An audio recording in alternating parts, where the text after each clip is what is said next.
to Fund Your Future with DRS. Well, there's been a lot of talk in the media recently about finance advice for baby boomers and millennials and Gen X, and so we decided we wanted to explore this a little more. So for the next few episodes, we're going to be interviewing different DRS team members from these age groups and look at how they're preparing for retirement and what advice they have. And we're starting with Terri, who's from Generation X. Welcome, Terri. Hi, thank you. Nice to be here.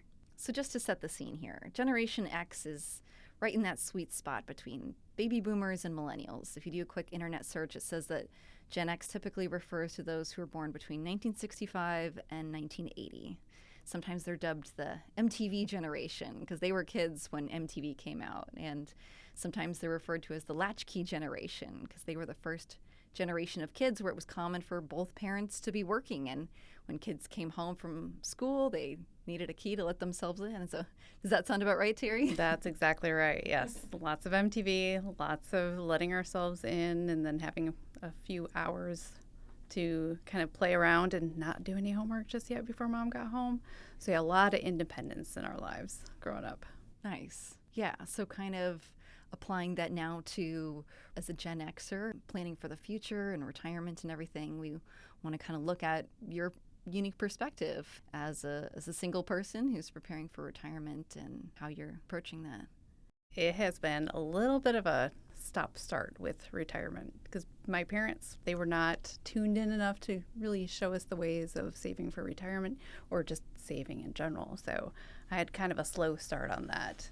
And you know, you get your workplace conversations where they come in and talk to you about your 401ks. So I did get those every now and then, but had a very much of an automatic setup there where I would default to the 3% and then not think anything of it. And then I finally got to a point in my life where I just saw that account and it was very small and knew I needed to take a more serious approach. And this was probably in my early 30s. And I really didn't know what I was looking at. I didn't know what stocks and bonds were. And I was starting that whole take charge of my life because I'm a single woman and I'd have to do these things for myself. And so I started to do a bunch of internet searches, and podcasts were starting to be like a really big thing at that point in time too. And there were a lot of independent groups that were all about like retire early, work until you're 35, and then do what you want for the rest of your life as long as you plan it out well enough.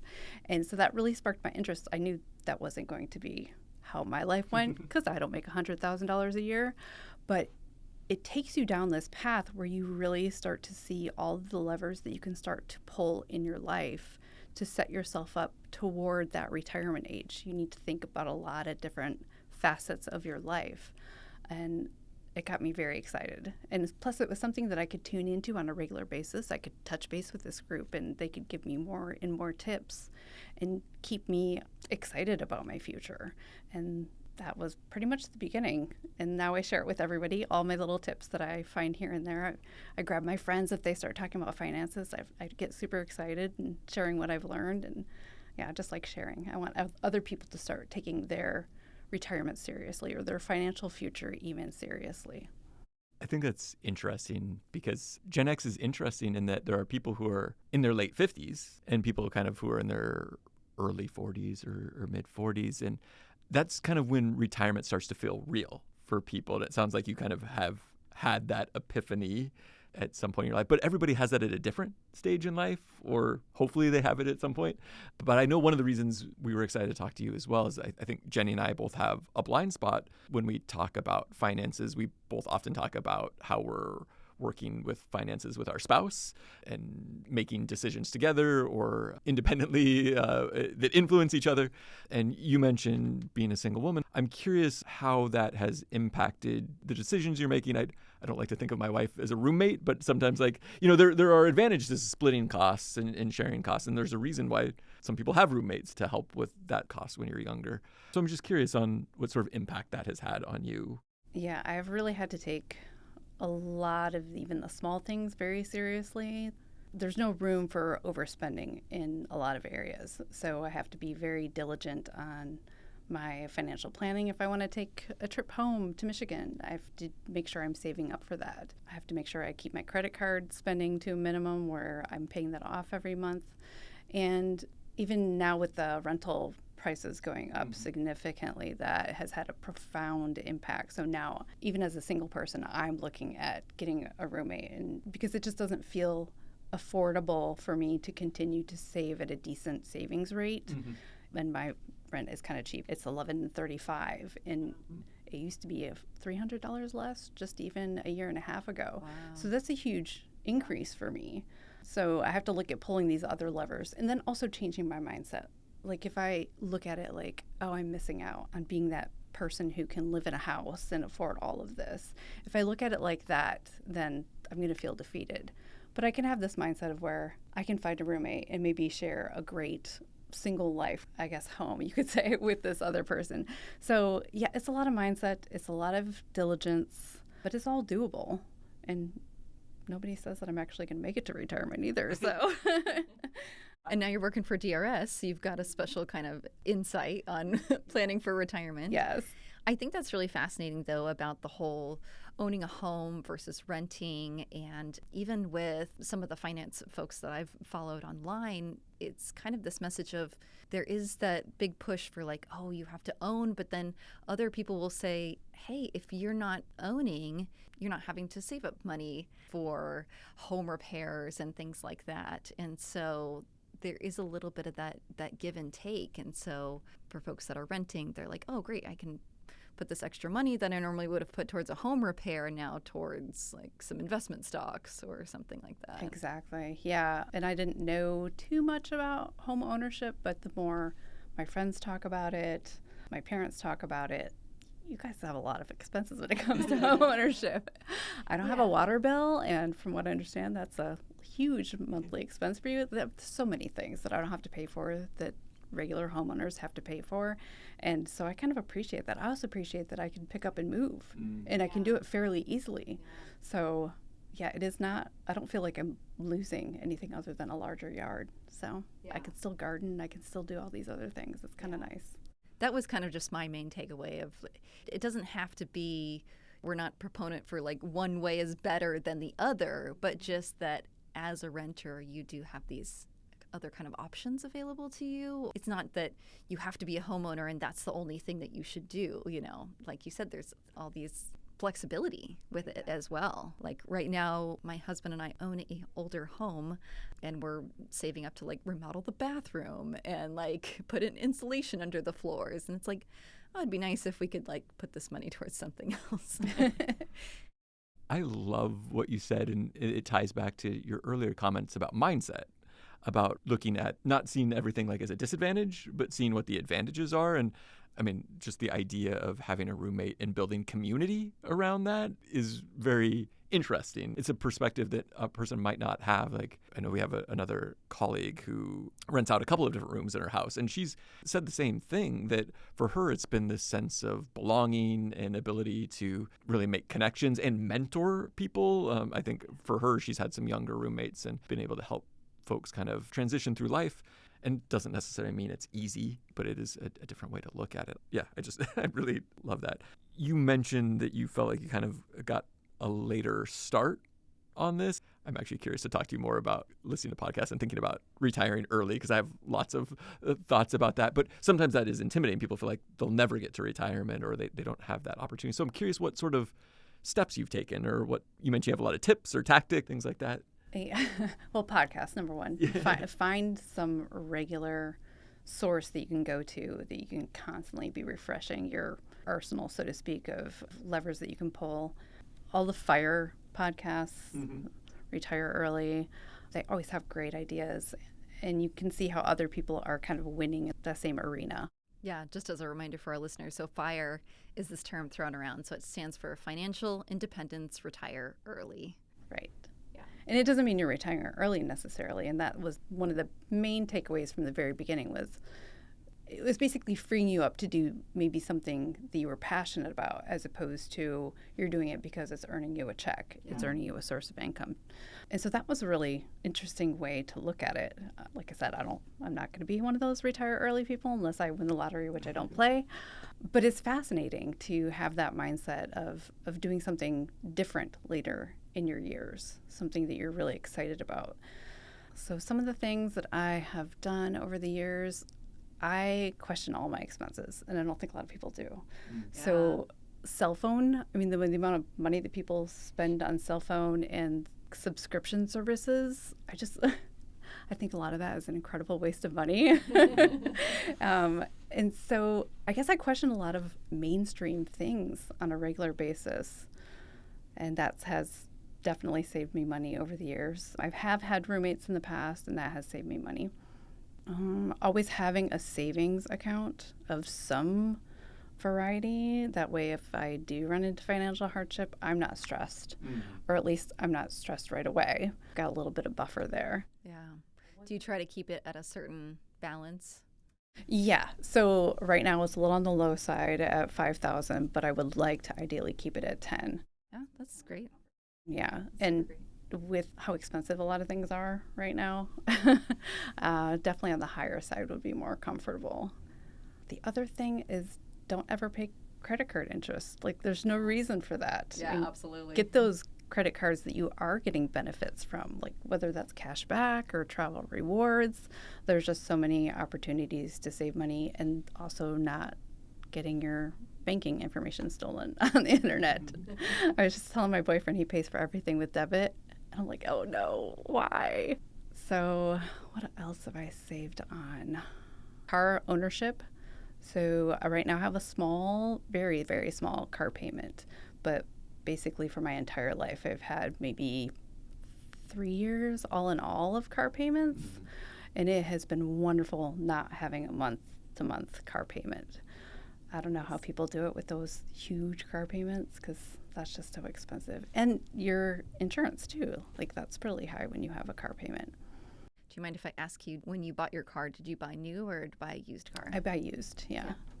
Yeah, and weirdly enough, that my last car was an Avis rental car that was trying to. So I didn't realize that at first until I looked back and I bought my recent one, and it also I knew going in that this one was, but I had looked back at the other one and I realized it was a previous car rental too, and it worked out fantastically for me.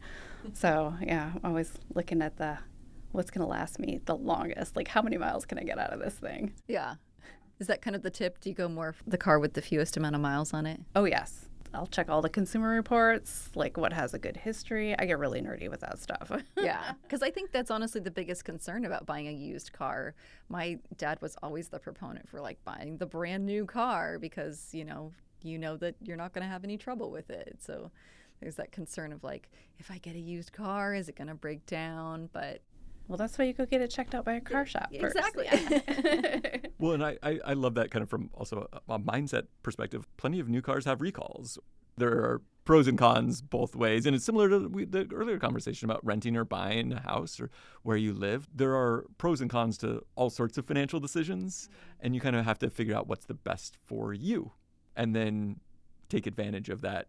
I mean, I personally love the idea of driving a car into the ground and like never having to pay monthly payments. And the three biggest costs people have are housing, food, and transportation. And if you can figure out how to lower one of those significantly, it can have a huge impact on your ability to save. And you can really put that money away for either an emergency or then for later lifetime savings so you can go do other things. One of the other things, this is probably the furthest I've lived away from where I'm working. It's a 15-minute commute by car, so that's nothing really. But before, it was easy for me to hop on the bike trail and bike off to work. So that was really nice. And I still can. It's just a lot more of an effort coming down those rainy days. Yeah. And you have to be a little bit more careful in traffic. There's not the bike trail between me and my house and DRS. Yeah, so just a little bit more caution. But that's another way to stay healthy, right? If you're biking to work, then you're automatically getting that workout in. Our office is not located in the most bike-friendly area, I will acknowledge. I used to bike to work and have taken up just walking to work because it felt easier and safer than biking. Yeah, those feel like really concrete strategies. I'm also curious what you think about life after work. What does retirement look like for you? What do you think about, whether that's before 65 or after 65? What does financial independence look like? Maybe that's a safer way to say it for you. It is really hard to think of being retired. it seems like I would have to save up so much more to be retired and not have to work. But I would like to stop working at least the 40-hour work week, somewhere around 60, if I can swing that. And then maybe do something because I'm getting more of a social benefit than a monetary benefit. I don't need to do big things, though. I think you kind of have to save for what you're looking to do in retirement. So if I'm looking to travel the world, I'm really going to need to buckle down and save up big. But I think the biggest thing that you kind of have to plan for these days is health. Like, are you going to be able to afford if something happens to you health-wise in the future? And right now, that's very much up in the air. And I think that is for most people. It's fair. And part of, I think, the challenge of looking to the future is there's so much uncertainty. Like myself as a 20-year-old person was a very different person than I am now. And what am I going to be like as a 60-year-old person? What are my interests going to be? What are my passion? What are the things? What's the world going to be like? No, I think for a lot of people when they think about retirement at whatever age or financial independence, it's a discussion of family and friends, and it's more about like the people that you're going to spend the time with, and how can I ensure that I have that ability. But then it's like also like, well, I want to do that now, like while they're here, while I'm here, while we have our health, like that's important. And so you have to figure out how to balance that. I know, Terri, you and I had talked about working extra jobs to save more money. And then it's like, how do you trade that off, the time now versus the money later or the time later?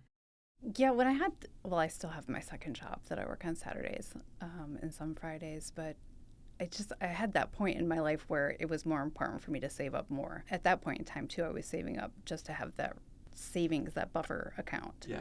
And so that was a huge drive, and it was okay to buckle down and do those 2 or 3 jobs. And then COVID hit. And of course, that kind of took me back a little bit. But I feel like I was just at that point in my life where I had the energy, I had the drive to do it. At this point in time, though, I've backed off of that, and I feel like a little bit of my free time is kind of a bit more important at this point in time. But I'm not beyond working and getting back to working that 1.5 jobs if the need calls for it. Who's to say that I'm going to be healthy or fit enough in 2 or 3 years, and I need to be earning more and working those 2 jobs. So it is a balance, but I do want more free time down the road. So I think it is important to stay on top and make sure that I'm saving up, that I'm earning enough. And I think retirement-wise, like you kind of hit it. I did most of my traveling worldwide when I was younger, so I don't feel like I'm missing out by not planning for that high-level travel in retirement years. But maybe traveling the United States or Canada, I think that would be fun, and that's totally attainable on a regular life, I think. So yeah, that was going to be my question. Is I think with a lot of younger people, there's this huge push and for traveling and all these things, and trying to figure out that balance between saving money for vacation versus saving money for future expenses like retirement and healthcare. Do you want to maybe share a little bit about your budgeting strategy or methods that you use? Well, pay yourself first.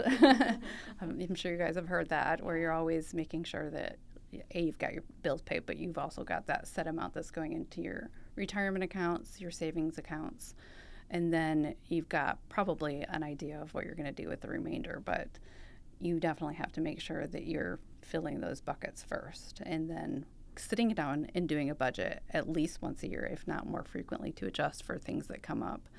You need to sit down and get very real with what you're spending, and a lot of people don't do that. It's uncomfortable to see where their money goes. It's time consuming for a lot of people. Don't have time, or at least feel like they don't have time. But I think it's really important to do that and see where you can trim things up. Do you have any other advice for maybe your younger self or for those younger generations? Be curious. Be curious about finances. Talk to your friends. Talk to your family. Find out, ask them how they're saving for things. Ask them what they're spending their money on. I always share the compounding calculator because that was one of the first things that kind of sparked my interest in finances. Oh, yeah. You plug those numbers in, you're like, oh my gosh, I could have saved up all this just with $100, a month, or $500 a month. Yeah, so it was amazing. And so I'm always sharing that compounding calculator with other people to kind of get them interested in having a regular savings. And really the talking, because I wish that my parents had had more conversations with us. Not that we would have listened, because you know how it is growing up, but we didn't talk enough. I know we didn't talk enough because my entire family is like that. Nobody has saved. It's kind of sad to see. So other than that, keep trying to find ways to decrease what you're spending. Don't give in to what your friends are spending their money on. Be your own person. Be independent.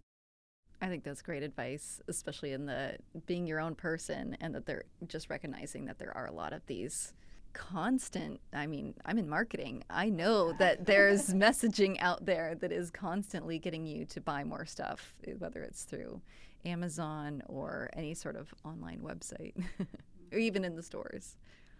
And my friends are big on gift giving, and I'm working on a conversation to have with them, like, birthday presents, let's go and do something. Yeah. I don't need these extra things. I'm kind of a minimalist, so I really don't need these things. But I think, well, I know that they can't afford those things either. So if we have that conversation of, we don't need to get each other gifts, but we can do these other things together to enjoy our company, our time together. So yeah, just keep the conversation going.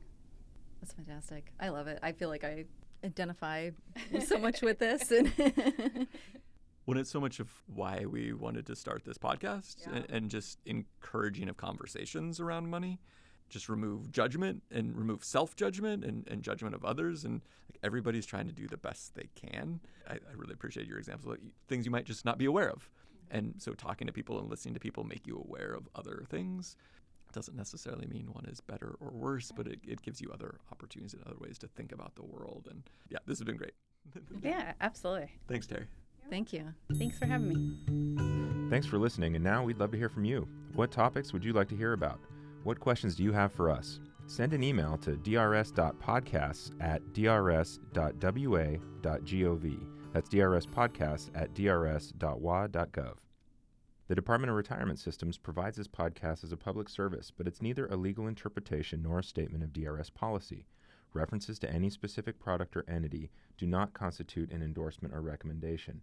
The views expressed by guests are their own, and their appearance on the program does not imply an endorsement of them or any entity they represent. Views and opinions expressed by DRS employees are those of the employees and do not necessarily reflect the view of DRS or any of its officials.